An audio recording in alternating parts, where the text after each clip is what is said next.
सबके गोर लगै छी। एखन एकटा हम भगवती गीत सुना रहल छी। हमार चैनल के लाइक शेयर सब्सक्राइब कऽ देबै। धन्यवाद। जय मिथिला जय मैथिली।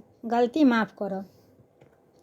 जहिया सँ हमरा बिसरी लागे मैया, जिंदगी भेलै सुनसान गे।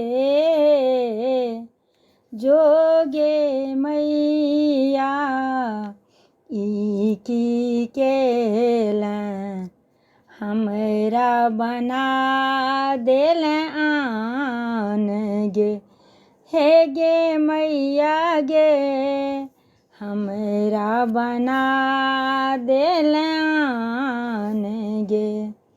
जहिया सँ हमरा बिसरी लागे मैया, जिंदगी भेलै सुनसान गे। जोगे मैया ई की केलनि, हमरा बना देलनि आन गे। जहिना शरीर ई प्राण बिना माँ, तहिना जीवन तोरा बिना माँ। जहिना शरीर ई प्राण बिना माँ, तहिना जीवन तोहरे बिना माँ।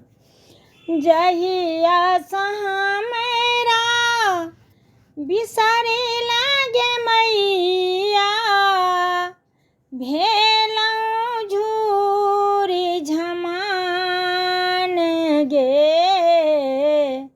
जोगे मैया ई की केलनि, हमरा बना देलनि आन गे।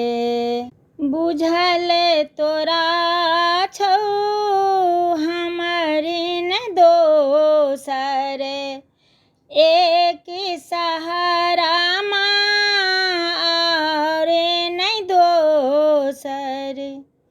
बुझल तोरा छौ हमर न दोसर, एक सहारा माँ और नहीं दोसर।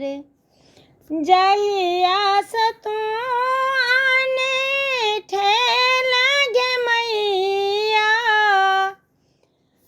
जिंदगी बनल बेईमान गे। जोगे मैया ई की केलनि, हमरा बना देलनि आन गे। जहिना कोयल कूक बिना माँ, अजय के हालत तोरा बिना माँ।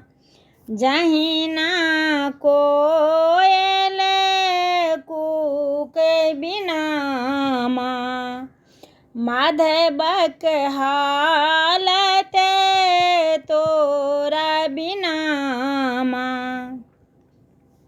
जहिया सँ छोड़ला हमरा गे मैया, जहिया सँ छोड़ला तू हमरा गे मैया, बहुक भेलौ संतान गे।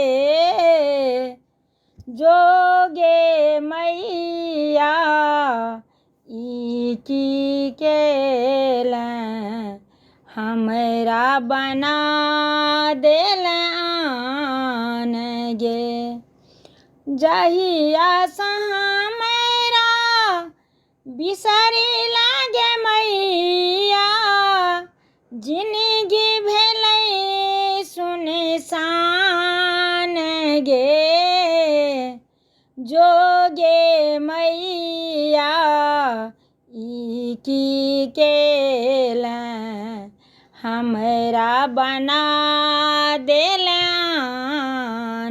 गे। हे गे मैया गे